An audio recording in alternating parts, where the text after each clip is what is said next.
तरक्की दे न सके जो वो सरकार निकम्मी है, जो सरकार निकम्मी है, वो सरकार बदलनी है, जो सरकार निकम्मी है, वो सरकार बदलनी है। योगी मोदी होश में आओ, होश में आओ, होश में आओ, योगी मोदी होश में आओ, होश में आओ, होश में आओ। आशा एकता जिंदाबाद जिंदाबाद, जिंदाबाद, आशा यूनियन जिंदाबाद जिंदाबाद, जिंदाबाद। अभी तो ये अंगड़ाई है, आगे आओ लड़ाई, हम भारत की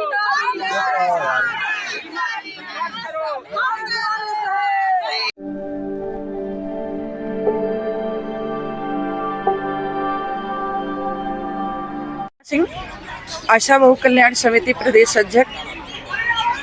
हम 2 दिवसीय धरना प्रदर्शन इको गार्डन में कर रहे हैं अपनी मांगों को लेकर के और अपनी समस्या को व्यक्त करने के लिए। और आज की डेट में प्रशासन द्वारा हमारी मांग थी कि हमारी माननीय स्वास्थ्य मंत्री जी से वार्ता कराई जाए या प्रमुख सचिव परिवार कल्याण उत्तर प्रदेश स्वास्थ्य, लेकिन जो है हमें गुमराह किया गया कि आपकी वार्ता लग गई है इतने समय की। वार्ता हमारी हुई एक एनएचएम के महाप्रबंधक जी से, मैडम जी से हमारी वार्ता हुई। वार्ता में बात हमारी बनी नहीं। हम उनके माध्यम से माननीय मुख्यमंत्री जी को लेटर भी दे दिया है और अपने विभाग को भी अवगत करा दिया है कि हम कल से कलम बंद हड़ताल करेंगे, क्योंकि हमारी वार्ता विफल गई है। और हमारे साथ जो इतनी आशाएं ऐसे मौसम में इको गार्डन खुले आसमान में जो है आज चिघर कर कह रही हैं कि हमें सारी प्रोत्साहन राशि हटा के एक निश्चित मानदेय दिया जाए और सामान्य काम सामान्य वेतन दिया जाए, सम्मान के साथ समाज में जीने का अधिकार दिया जाए और कर्मचारी का दर्जा दिया जाए। सरकार से हमारी मांग थी, लेकिन हमारे पुलिस प्रशासन विभाग से हमें हमारी वार्ता जो विफल कराई गई है, ये बड़ा कष्ट हुआ। आज कष्ट को हम अपने व्यक्त करते हुए संदेश तो हमने एनएचएम के माध्यम से माननीय मुख्यमंत्री जी को चिट्ठी दे दिया है और वो चिट्ठी समस्त उत्तर प्रदेश के मुख्य चिकित्सा अधिकारी को दे दी जा रही है। और सोमवार से हम लोग कलम बंद हड़ताल करने जा रहे हैं। और वैसे आज शुक्रवार है, कल शनिवार हो जाएगा, परसों रविवार होगा, सोमवार से हमारा कलम बंद हड़ताल रहेगा जब तक माननीय प्रधानमंत्री और माननीय मुख्यमंत्री हमें एक अस्थायी कर्मचारी का दर्जा नहीं देते हैं।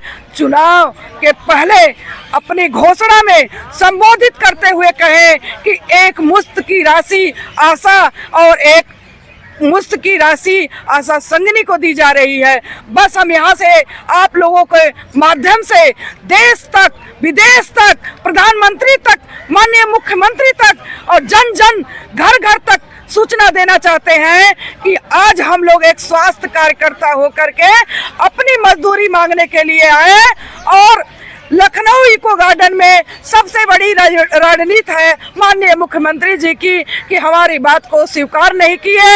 और हमारे माननीय स्वास्थ्य मंत्री जी के नाम पे मैंने लेटर भी लिखा कि हमारी वार्ता स्वीकार करें, हमको से मिले तो अपनी बात बताए तो तब हम बताएं कि हम काम करेंगे कि नहीं करेंगे। लेकिन सर्वप्रथम निर्णय हमारा अटल है और सोमवार यानी परसों से हमारा सारा कार्य बंद रहेगा।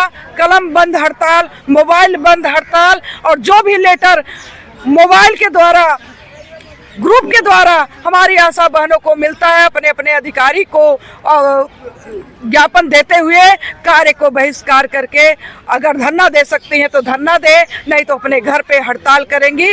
इस सरकार में जो हुआ है, सोचे तो थे कि इस सरकार में हमारा कुछ राज्य बजट से हुआ, लेकिन हमारे माननीय मुख्यमंत्री जी से या स्वास्थ्य मंत्री जी से वार्ता हो गई होती तो कुछ हो जाएगा। लेकिन आज हम निराशा लेकर के जा रहे हैं, निर्णय हमारा हड़ताल का है। सीमा जी, इस कलम बंद हड़ताल के दौरान क्या धरना आपका जारी रहेगा?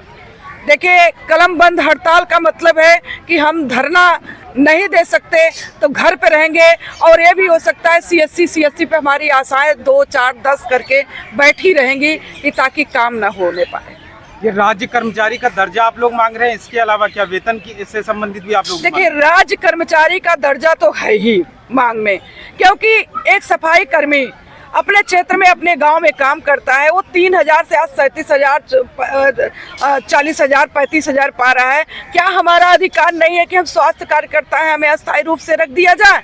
दूसरी चीज है, अगर ये भी नहीं कर सकते हैं तो दूसरा यही चीज कर दे कि सारी प्रोत्साहन राशि हटा करके एक निश्चित मानदेय के रूप में, जैसे हमारी आशा बहनों को 18,000 कर दें, हमारी संगिनी बहनों को 24,000 कर दें, क्योंकि महंगाई इतनी बढ़ गई है, जरूरतें बहुत है, हम अपनी जरूरत अपने बच्चों की पूरी नहीं कर पा रहे हैं। ऐसे हाल में हमारी बड़ी दुर्गत हो रही है। हमारे माननीय मुख्यमंत्री, हमारे माननीय प्रधानमंत्री हमारी मांगों पे विचार करते हुए चुनाव के पहले सोमवार तक, यानी जो है आज 16 है, 19-20 तारीख तक संबोधित कर दें कि हम आशा और आशा संगिनी को अस्थायी रूप से करने जा रहे हैं, तो हमारा हड़ताल खत्म होगा, नहीं तो हम कलमबंद हड़ताल जारी रहेगा। लड़ाई लगातार चलती रहेगी, क्योंकि कहते हैं आचार संहिता में लोग इकट्ठे नहीं हो पाते। आचार संहिता में तो कलमबंद हड़ताल कर सकते हैं ना, अपने घर बैठ सकते हैं। हमारे ऊपर बड़ी संख्या है आप लोगों की, बहुत काफी संख्या है उत्तर प्रदेश में आशा बहुओं की, संगिनियों की। अब 2024 का चुनाव भी नजदीक है, यदि मांगे पूरी नहीं होती है तो आप लोग का कदम क्या होगा? हम लोगों का कदम यही होगा कि सरकार हमारी मांग पूरी करे, नहीं तो जो है चुनाव में बहुत बड़ा असर पहुंचेगा, क्योंकि हम ज़्यादा कुछ मुंह से नहीं बोल सकते।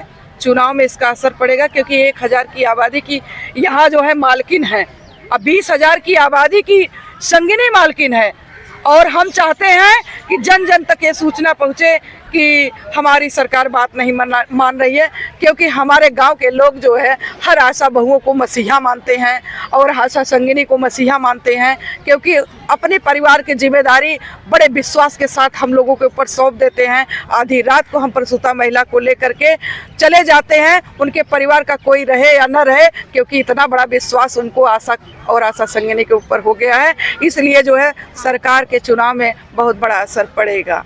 आपके जो विभागीय मंत्री हैं ब्रजेश पाठक जी, कभी उनसे आप लोगों ने अपनी समस्या नहीं रखी? कभी उन लोगों से वार्ता हुई हो या कोई आश्वासन उन्होंने दिया? देखिए, अब तो समस्या यही है, वार्ता के लिए बार बार हम लोग प्रयास कर रहे हैं, लेटर के माध्यम से और इतनी बड़ी जनता हमारी आशा बहुए, इतना बड़ा सैलाब इको गार्डन में उतरा था। लोग कहते हैं माननीय स्वास्थ्य मंत्री जी थोड़े संख्या में भी जाते हैं और आपकी इतनी भीड़ है आ जाएंगे, लेकिन हम लोग 2 दिन से पड़े हैं, नहीं आए हैं। हम माननीय स्वास्थ्य मंत्री जी से निवेदन करते हैं कि तत्काल 3 दिन 4 दिन का मौका है, तत्काल जो है हम लोगों को आदेशित करें कि आपकी वार्ता हो रही है, आपका कुछ मांग पूरा हो रहा है तो हम हड़ताल नहीं करेंगे, नहीं तो हमारा सोमवार से हड़ताल जारी है भैया। धन्यवाद। Thank you.